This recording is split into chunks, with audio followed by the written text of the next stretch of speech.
మూసీపై కేంద్ర మంత్రి కిషన్ రెడ్డి ఫైర్ అయ్యారు. మూసీ డెవలప్మెంట్ కు తాము వ్యతిరేకం కాదన్న ఆయన పేదలు ఇల్లు కూల్చకుండా అభివృద్ధి చేయాలన్నారు. ఎస్ఐఆర్ పై కాంగ్రెస్ కావాలని రాద్ధాంతం చేస్తుందని కిషన్ రెడ్డి అన్నారు.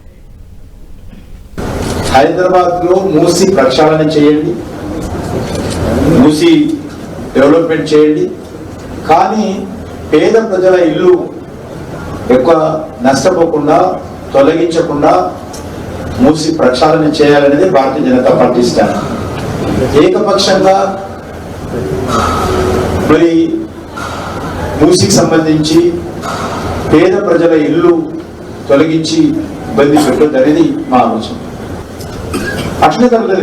అప్పుడు జరిగినప్పుడు సరిగా ఇప్పుడు జరగకుండా జరిగినా అప్పుడు ఎస్ఐఆర్ జరిగితే తప్పు, ఇప్పుడు తప్పు కాదు, ఇప్పుడు ఎస్ఐఆర్ జరిగితే తప్పు. కాంగ్రెస్ పార్టీ దేశం వాళ్ళ హయాంలో ఎస్ఐఆర్ చాలాసార్లు జరిగింది. చనిపోయినటువంటి ఓట్లు తీసేస్తే తప్పు, బంగ్లాదేశ్ వాళ్ళు వచ్చి ఓట్లు తీసేస్తే తప్పు, వాళ్ళకు దేశంలో ఉన్నటువంటి వాళ్ళు ఓట్లు లేకపోతే ఓట్లు నమోదు చేస్తే వాళ్ళకి తప్పు. కాబట్టి అన్ని విషయాలు రాజకీయాలు చూడకూడదు. ఇది రాజ్యాంగబద్ధమైనటువంటి చర్య, ఇది జరపాల్సినటువంటి అవసరం. కాంగ్రెస్ పార్టీ ఒక నిర్మాణాత్మక ప్రతిపక్షంగా కాదు, అపోజిషన్ పార్టీ అనంత మాత్రాన అన్ని అపోజిషన్ చేయకూడదు. తెలుసుకోవాలి బెస్ట్ ఏదో దాన్ని ఇంకా బెస్ట్ ఏ రకంగా చేయాలో చెప్పాలి. ఈరోజు ఉగ్రవాదాన్ని తగ్గించేటువంటి చర్యలు చేపట్టింది నరేంద్ర మోడీ గారి ప్రభుత్వం. ఈరోజు నక్సలైట్ సంబంధించినటువంటి హింసను అరికట్టింది నరేంద్ర మోడీ గారి ప్రభుత్వం. దాన్ని ఏ రకంగా అరికట్టవచ్చు సూచనలు ఇవ్వండి.